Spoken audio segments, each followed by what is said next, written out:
How you doing? I'm Ray, and you're watching PlayStation Access. Good luck.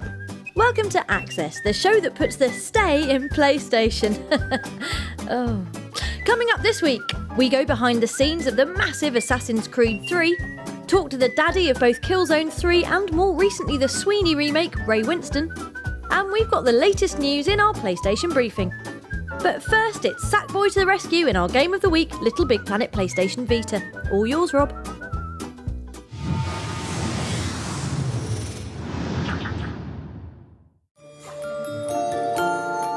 The Imagisphere, an intangible aura that hugs planet Earth, embracing every idea that emanates...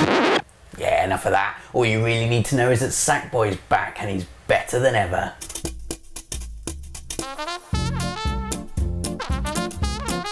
If you were harbouring any doubts as to whether Little Big Planet's world of smiles, string and whimsy would light up PlayStation Vita, then you can give those doubts a smack bottom and send them to bed without any supper. Little Big Planet Vita is every bit as magical as its PS3 siblings. I mean, it's still got the brilliant platforming, still got Stephen Fry. This ethereal world is our happy place. And it's still got Sackboy's tragically dolphin-like always grin, which, when you think about it, is probably one of the cruelest deceptions in video games. I mean, he can't always be happy. You press up on the D-pad and Sackboy's face instantly becomes a tongue-lolling spasm of delight, even if he is hanging over a bed of arse-worrying spikes. I mean, how would you like it if some omnipotent Burke made you look like a gaping idiot when you were doing rubbish things? You wouldn't. Oh, look, you can make him dance as well. I don't want to dance. Anyway, this being Little Big Planet Vita, there are tons of neat additions that make it, I think, even better than the PS3 games. Oh.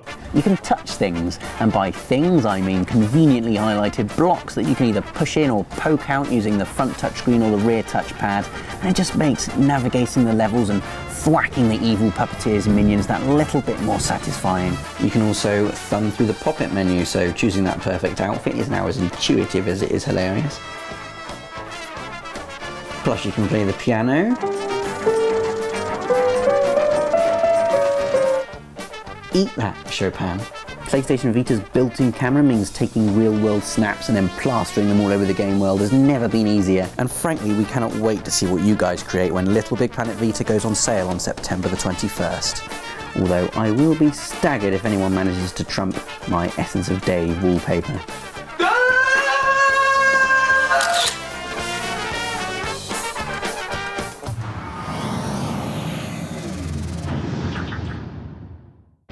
Bringing you up to date with all the essential news, it's time for your PlayStation briefing.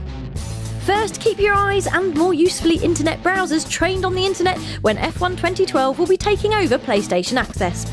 There'll be loads of videos on our YouTube channel and competitions throughout the day on Twitter and Facebook where you can win F1 merchandise, including this amazing Virgin racing suit worn and signed by Timo Glock and Jerome D'Ambrosio. Probably not at the same time. Hint, you might want to download the F1 2012 demo and pay close attention to the Monza track. In other news this week, we travelled to Paris to catch up with the latest downloadable games being brewed in a giant technology cauldron by Ubisoft. These included Spartacus Legends, which will have to really go some to match the saucy content of the television show it's based on. The whole production team is working very closely with the licensing team from Stars and the Spartacus TV show to make sure that everything that we're recreating in there, the places, the atmosphere, the fighting are very true to the TV show. We'll also bring in some characters from the TV show as legendary gladiators that you can unlock in the game. So we're definitely working very closely with them to make this experience as faithful and true to the TV show as possible. And the latest Scott Pilgrim vs. the World DLC was also there. Just one question, do you know this one girl with hair like this? If you look for this lady online, I'm sure you're gonna go with a lot of fake. So the best thing to do would be maybe to roam around in Toronto and try to find her. Good luck with that. That's your briefing done for now. We'll be back next week.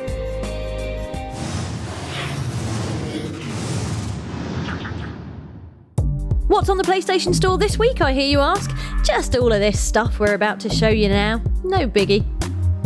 But what is a biggie, or more specifically a biggie boss, is the hero of Metal Gear Solid 3 HD, which is available to download alongside Metal Gear Solid 2 HD right now.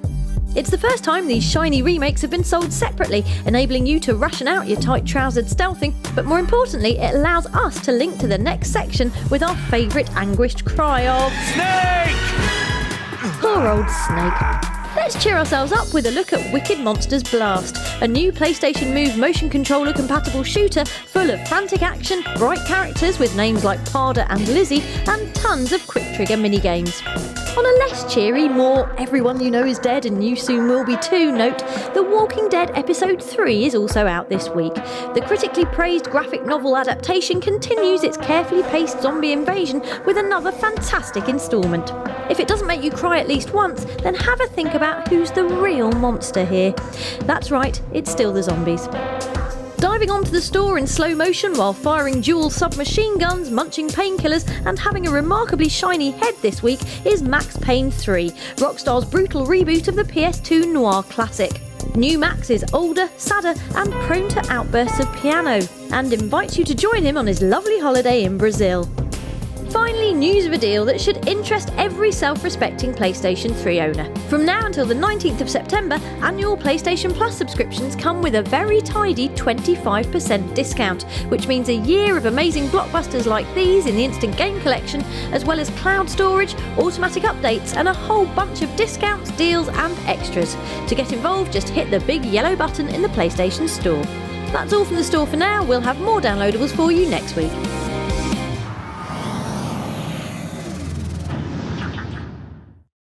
In cinemas this week is a gritty remake of classic series The Sweeney. We asked stars Ben Drew, better known as Plan B, and Ray Winston if they did any gaming between takes. No. Oh, fine. But Ray has a bit of form with PlayStation, having appeared in Beowulf and Killzone 3.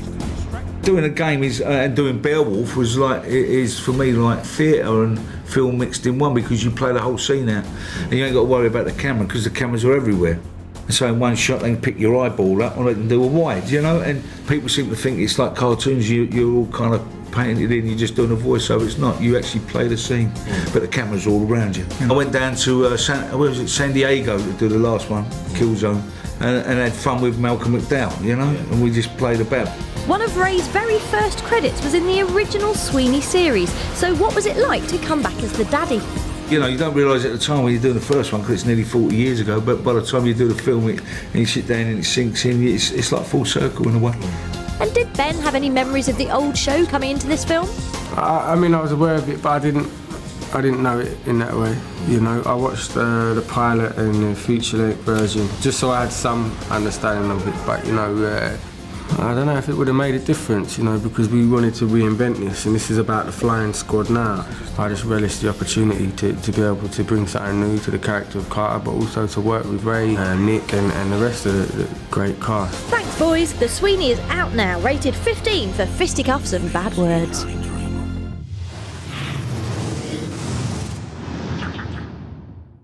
For Access All Areas this week, we travelled to the Tower of London in London to find out what's been going on with Assassin's Creed 3 and Assassin's Creed 3 Liberation. And the answer was loads!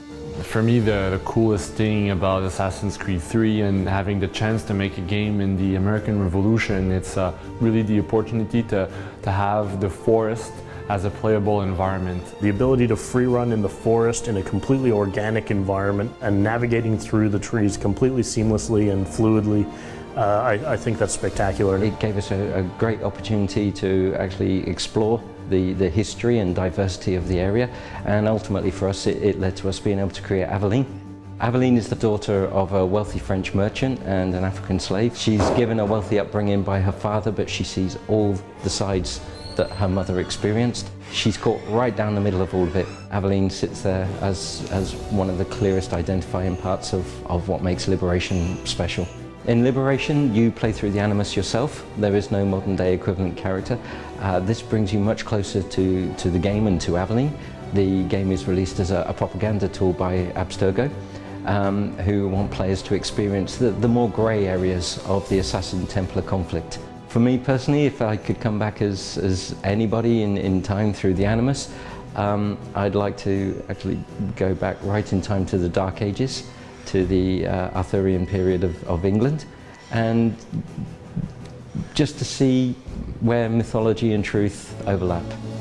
So something I personally would love to have seen was the signing of the Declaration of Independence. Like if I'm going to be there for that moment, I want to be Franklin. I would want to go back and maybe what was it in France, for example, at a time, to be like in the like the court of the king, for example. You know, so this sort of stuff, to see the political intrigues going on, and what would be the consequences on the population. What sort of life were they living really? So there you go. Keep an eye out for those locations turning up in future games in the series, and also on Access, where we'll have more on Assassin's Creed very soon.